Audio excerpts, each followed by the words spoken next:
28절 참 귀한 말씀인데, 감상하신 분 앞에 보고 하시고 못하신 분은 나눠드린 페이퍼 보시면서 한번 같이 해보시겠습니다.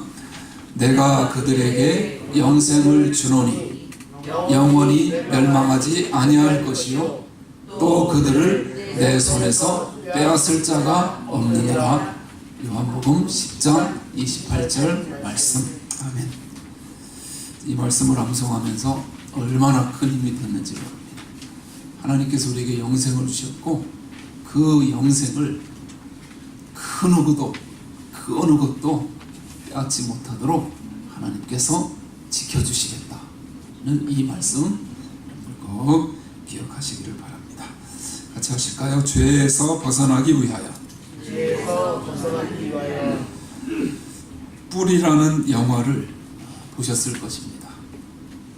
평화롭게 살던 흑인들이 미국과 영국의 노예로 잡혀와서 고통당하는 것을 그린 영화입니다. 저는 지금도 그 영화의 한 장면이 눈에 선합니다. 악독한 주인이 한 흑인을 펄펄 끓는 기름가마에 던져 넣어 죽입니다. 어린 아들이 그 장면을 목격합니다. 아버지가 비참하게 죽는 모습을 본 그 아들의 마음이 어땠겠습니까? 인류 역사에서 결코 다시는 없어야 할 일은 다름 아닌 노예 제도라고 생각합니다. 하나님의 형상으로 지음받은 사람을 노예로 삼는 일은 정말 일어나지 말았어야 할 일입니다. 감사하게도 하나님을 잘 섬긴 링컨 대통령은 노예 제도를 폐지하기 위해 일생을 바쳤습니다. 그로 인해 미국은 남북 전쟁을 치렀고, 마침내 노예 제도를 고집하던 남부군이 북부군에 패했습니다. 그 결과 1863년 1월 1일 미국 전역에서 노예 제도가 폐지되었습니다. 그날 모든 노예가 얼마나 기뻐했을지 상상해 보십시오. 그날 이후 법적으로 노예 제도가 사라졌습니다. 하지만 그 감격의 노예 해방 이후 미묘한 일이 일어나기 시작했습니다. 해방의 기쁨도 잠시뿐 흑인들은 먹고 살 길이 막막해졌습니다. 특별히 평생을 노예로 살아온 늙은 노예들에게 무슨 땅이 있었겠습니까? 그저 주인이 시키는 대로 일하고 주인이 마련해준 집에서 살면서 주인이 주는 양식을 먹고 살던 그들이 스스로 자신의 일을 판단하고 스스로의 힘으로 살아가는 것은 생각보다 어려운 일이었습니다. 그래서 해방 이후 시간이 흐르면서 이상한 풍조가 생기기 시작했습니다. 스스로 옛날 주인의 집에 찾아가 다시 노예로 있기를 자처하는 흑인들이 늘어났다는 것입니다. 그들은 분명히 노예에서 해방되었습니다. 법적으로 그들은 노예가 아니었습니다. 그러나 그들은 과거와 똑같은 노예 생활을 하고 있었습니다. 그들의 실제적인 해방은 참으로 오랫동안 실현되지 못했습니다.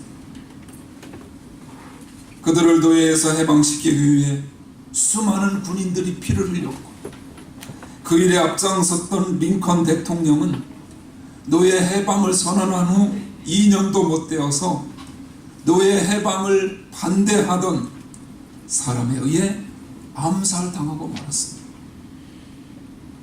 그렇게 많은 희생을 지불하고 얻은 자유를 스스로 포기하다니, 이 얼마나 어리석은 일인가요? 하지만 오늘날 그와 똑같은 일이 우리 그리스도인들 가운데서 일어나고 있음을 우리는 알아야 합니다. 우리는 예수 그리스도의 공로로 죄의 노예에서 해방되었습니다. 그래서 하나님의 자녀, 참 자유인이 되었습니다. 그러나 오늘날 교회를 보십시오. 그리스도인들을 보십시오. 얼마나 많은 사람이 의의 자녀가 되었음에도 불구하고 여전히 죄의 굴레에 매여 죄의 노예처럼 살아가고 있는지 모릅니다. 오늘 이 말씀을 들으며 하나님 앞에서 스스로 물어보십시오. 여러분은 삶 속에서 죄의 노예에서 벗어나 참 자유를 누리며 살아가고 계신가요? 우리는 모두 예수 그리스도의 희생으로 말미암아 죄의 노예에서 벗어났습니다. 어떻게 하나님의 은혜 속에 그렇다면 자유롭게 살아갈 수 있을까요? 하나님은 오늘 본문을 통해 몇 가지의 구체적인 방법을 말씀해 주십니다. 그것은 다름 아닌 알라, 들이라, 여기라는 세 단어. 같이 한번 해보실까요? 알라, 여기라, 들이라. 간단하죠? 하나님은 먼저 진리를 알라고 말씀하십니다. 우리는 먼저 알아야 합니다. 우리가 알듯이 진리는 우리들에 의해서 결코 좌우되지 않습니다. 우리는 창조주 하나님이 만드신 진리에 맞추어 살아가야 하는 존재들입니다. 오늘 본문에는 창조주 하나님이 우리를 위해 만드신 놀라운 진리가 등장합니다. 그것이 무엇인가요? 이 진리가 매우 중요하기 때문에 사도 바울은 이 진리를 설명하기 위해서 한 가지 문학적 기법을 사용합니다. 그것은 다름 아닌 수사적 질문 기법입니다. 수사적 질문 기법이라고 하는 것은 겉으로 볼 때는 질문인데 사실은 질문이 아닙니다. 그저 서술을 강조하기 위해 질문형으로 바꾼 것입니다. 한번 확인해 볼까요? 로마서 3장 3절. 로마서 3장 3절 같이 읽습니다. 어떤 자들이 믿지 아니하였으면 어찌하리요? 그 믿지 아니함이 하나님의 믿부심을 패하겠느냐? 결코 패할 수 없다는 것이죠. 로마서 4장 1절도 한번 읽으시죠. 그런즉 육신으로 우리 조상인 아브라함이 무엇을 얻었다 하리요? 즉 육신으로 얻은 것은 있다는 말인가요? 없다는 말인가요? 아무것도 없다는 말입니다. 같은 맥락으로 사도 바울은 우리가 반드시 알아야 할 진리를 강조하기 위해 본문에서 두 가지 수사적 질문을 던집니다. 본문 2절 말씀 같이 읽습니다. 그럴 수 없느니라 죄에 대하여 죽은 우리가 어찌 그 가운데 더 살리요? 대답이 무엇인가요? 죄에 대하여 죽은 우리가 어찌 그 가운데 더 살리요? 결코 그럴 수 없다는 것입니다. 그렇게 살아서는 안 된다고 하는 것이죠. 이 질문은 우리가 더 이상 옛 주인을 섬기지 않는다는 사실을 강조합니다. 구원받기 전에 우리에게는 타락한 옛 본성만이 있었습니다. 그래서 우리는 아무리 노력을 하고 애를 써도 죄의 노예에서 벗어날 수 없었습니다. 왜 그런가요? 우리 안에 있는 본성이 늘 죄에게 졌기 때문입니다. 패배했기 때문입니다. 그래서 죄의 노예로 지금까지 살아왔습니다. 그러나 죽음이 우리를 해방했습니다. 여러분, 성경이 참 이상하지 않나요? 이렇게 멀쩡하게 다 살아있는, 왜 살아있는 우리를 보고 자꾸만 죽었다고 하나요? 3절 말씀을 같이 읽습니다. 무릇 그리스도 예수와 합하여 세례를 받은 우리는 그의 죽으심과 합하여 세례를 받은 줄을 알지 못하느냐. 하나님은 세례로 대답하십니다. 물론 여기에 등장하는 세례는 교회에서 행하는 세례가 아닙니다. 그 세례 의식이 의미하는 본질을 말하는 것입니다. 결혼식이 있고 결혼식에 본질이 있는 것처럼 세례의 의식이 있고 세례의 본질이 있습니다. 세례의 본질이 무엇인가요? 사도 바울은 여기서 그 본질을 설명하기 위해 한 단어를 끄집어냅니다. 그것은 다름 아닌 3절에도 나오고 4절에도 나오는 합하여라는 단어입니다. 합하여라는 단어를 좀 동그라미 치십시오. 또 한 단어는 5절에 나옵니다. 연합이라는 단어입니다. 합하여와 연합. 여러분, 우리가 받는 세례 의식이 무엇을 의미하나요? 내가 세례를 받는 그 순간 예수님과 연합하는 것을 의미합니다. 내가 예수 그리스도를 나의 구주로 모시는 그 순간 예수님과 나의 연합이 이루어지는 것입니다. 2절을 우리 다시 한번 읽으실까요? 그럴 수 없느니라 죄에 대하여 죽은 우리가 어찌 그 가운데 더 살리요. 여기서는 단순 과거 시제를 사용했습니다. 우리가 죄에 대해 과거의 어느 시점에 죽었다는 것입니다. 언제 죽었나요? 예수님이 십자가에 못 박히실 때 죽었습니다. 예수님과 연합하여 본질적인 의미인 세례를 받을 때 그 십자가에서 죽은 것입니다. 죽은 우리가 어찌 그 가운데 더 살리요. 이 시제를 한번 보십시오. 미래 시제입니다. 앞으로 계속 일어날 일입니다. 즉 요점은 이것입니다. 우리가 정말 예수님을 믿었다면 예수님을 믿는 그 순간 예수님과의 연합이 일어나서 예수님이 2000년 전 십자가에서 죄로 인해 돌아가실 때 함께 죽었는데 죽은 내가 죄에 대해서 더 살아가서는 안 된다는 것입니다. 그렇게 살아갈 수는 없다는 것입니다. 분명히 노예에서 해방되었는데 어찌 더 노예로 살아간다는 말인가? 유진 피터슨 목사님이 쓴 메시지 성경을 보면 이 구절을 이렇게 표현했습니다. 한번 들어보십시오. 죄가 다스리는 나라를 떠난 사람, 죄가 다스리는 나라를 떠난 사람이 어떻게 거기 있는 옛집에서 계속 살 수 있다는 말입니까?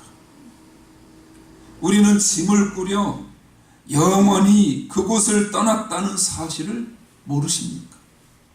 우리는 짐을 꾸려 영원히 그곳을 떠났다는 사실을 모르십니까?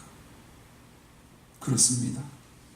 예수님이 돌아가실 때 그분과 연합하여 우리는 죽었습니다. 그렇게 죽은 우리가 어찌 죄 가운데서 더 살겠습니까? 이 세상 어느 곳을 돌아봐도 철조망으로 둘러싼 공동묘지는 없습니다. 전차와 장갑차로 무장해서 공동묘지를 지키는 나라도 없습니다. 왜 그런가요? 왜 공동묘지를 지키지 않나요? 그 이유는 그곳에 있는 사람들이 불법을 저지를 가능성이 전혀 없기 때문입니다. 어떤 사람은 밤마다 무서워서 다 도망갔다고 하더라고요. 그러므로 연약한 육신으로 날마다 죄와 씨름을 하지만 내가 예수님을 믿는 그 순간 예수님과 연합이 일어났다는 그 진리를 우리는 알아야 합니다. 기독교는 그런 의미에서 삶을 떠나서는 존재할 수 없습니다. 6절 말씀 같이 읽습니다. 우리가 알거니와 우리의 옛사람이 예수와 함께 십자가에 못 박힌 것은 죄의 몸이 죽어 다시는 우리가 죄에서 종노릇하지 아니하려 함이니 죄에게 종노릇하지 아니하려 함이니. 그런 의미에서 저와 여러분은 죄에 대해 죽었습니다. 죄에서 해방되었습니다. 그러므로 만일 우리가 예수님의 죽음에 연합했다면 그분의 부활에도 연합했다는 것은 더욱 분명한 사실입니다. 5절을 읽고 그 다음에 8절을 이어서 읽겠습니다. 만일 우리가 그의 죽으심과 같은 모양으로 연합한 자가 되었으면 또한 그의 부활과 같은 모양으로 연합한 자도 되리라. 8절이요. 만일 우리가 그리스도와 함께 죽었으면 또한 그와 함께 살 줄을 믿노니. 아멘. 우리는 예수님과 연합하여 죄에 대해 죽었습니다. 그리고 예수님과 연합하여 그분이 부활하실 때 생명 가운데 다시 살아난 것입니다. 성 아우구스티누스는 회심 이후에 이 사실을 깨달았습니다. 어느 날 그가 길거리를 지나가는데 과거에 그와 함께 방탕한 삶을 살았던 한 여자가 아는 척을 합니다.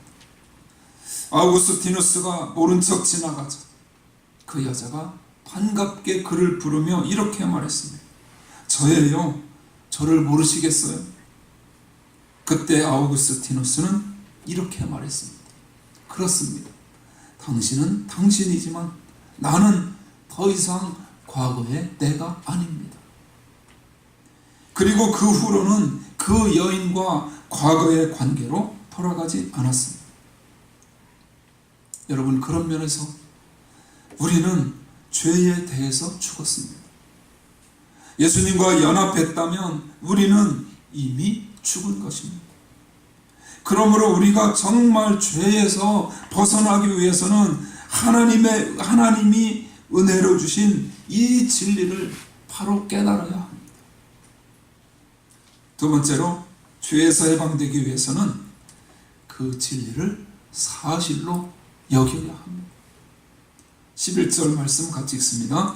이와 같이 너희도 너희 자신을 죄에 대하여는 죽은 자요 그리스도 예수 안에서 하나님께 대하여는 살아있는 자로 여길지어다. 여기다라는 단어는 원래 회계 용어였습니다.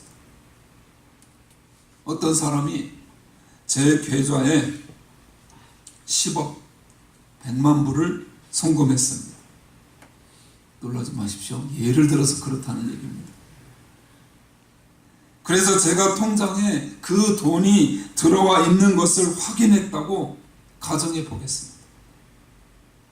현금을 손에 들지는 않았지만 그것을 현금처럼 여깁니다.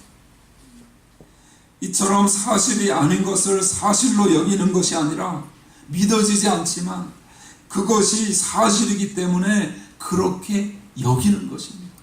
생각하는 것입니다. 결정하는 것입니다. 그러므로 여기다라는 단어는 우리가 깨달은 그 놀라운 진리를 우리 안에 적용해 나아가는 과정입니다.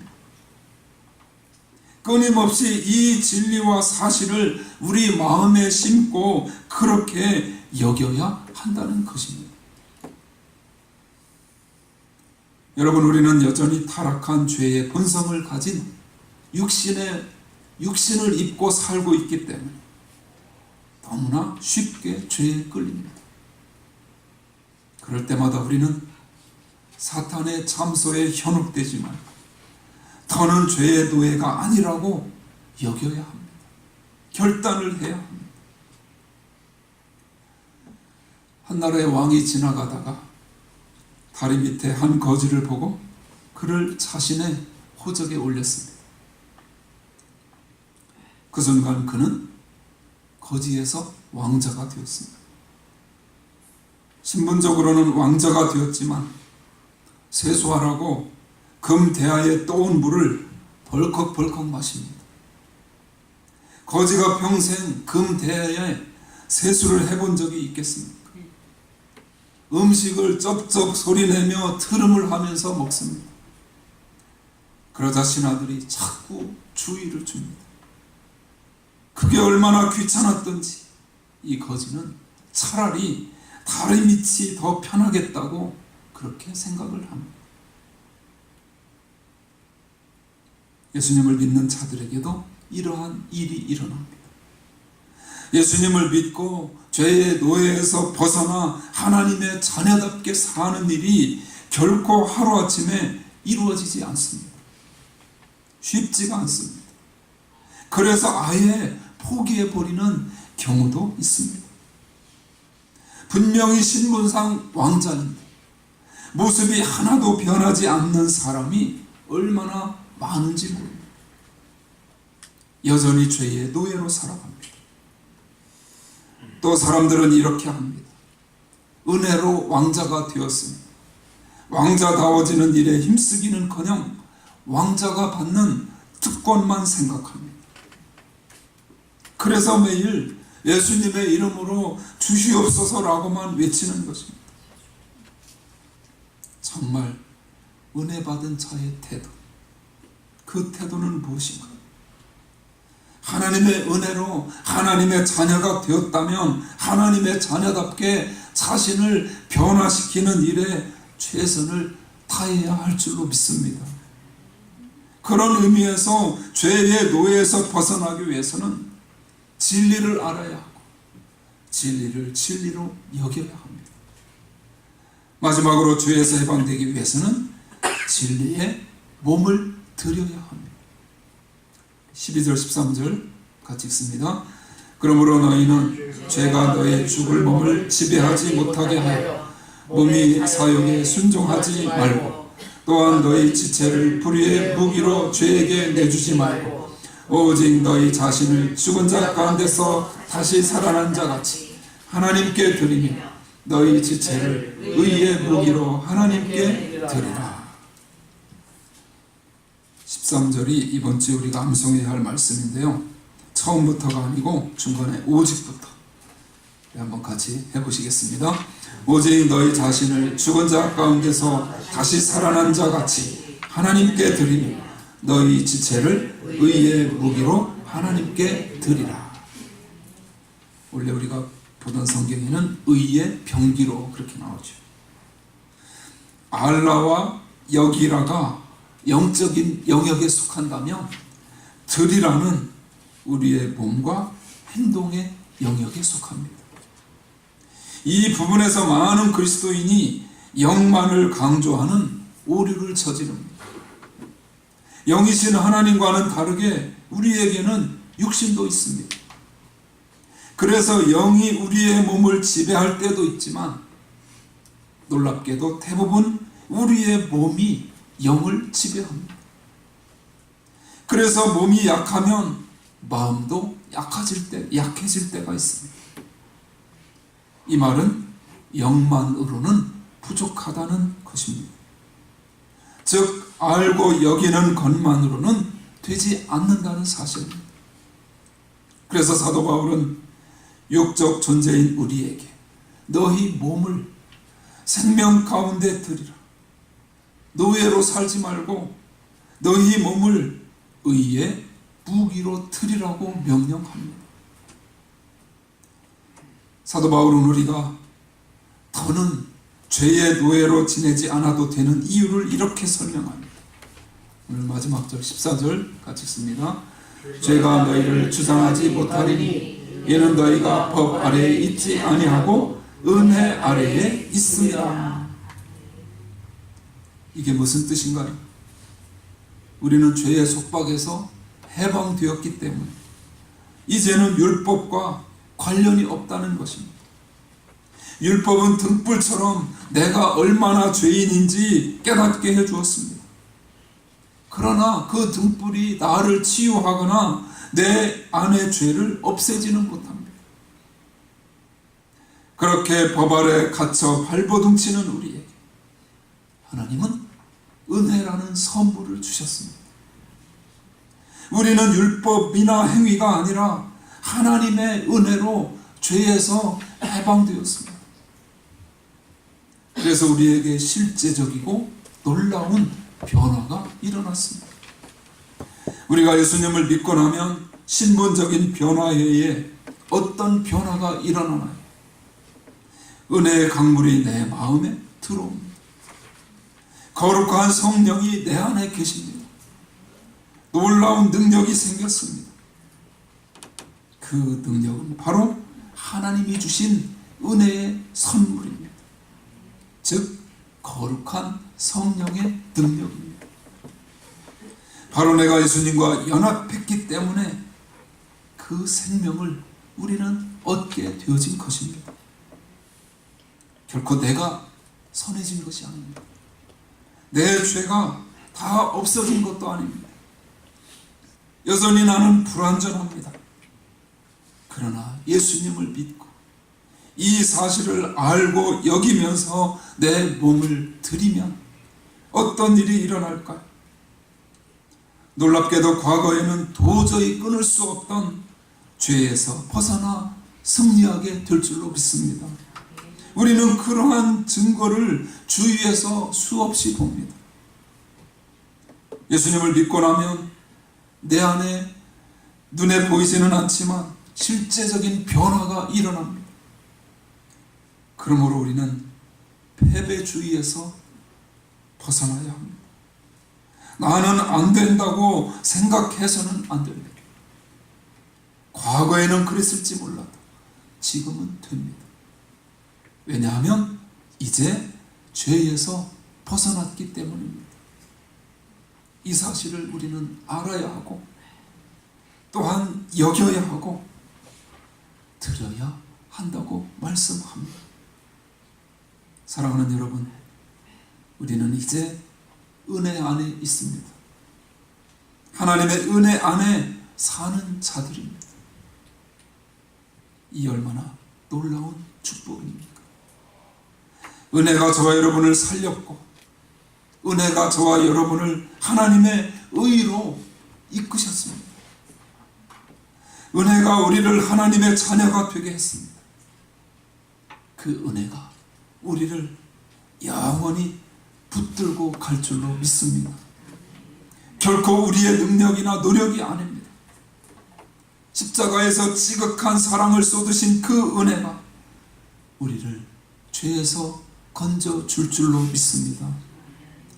십자가의 보혈의 능력이 있기에 그 능력을 알고 여기며 몸을 내어 드리기만 하면 하나님께서 지금까지의 모든 죄를 끊고 죄에서 해방시켜 주시고 승리의 길로 인도해 주실 줄로 믿습니다. 그런 은혜와 축복이 넘치시길 주님의 이름으로 축원합니다.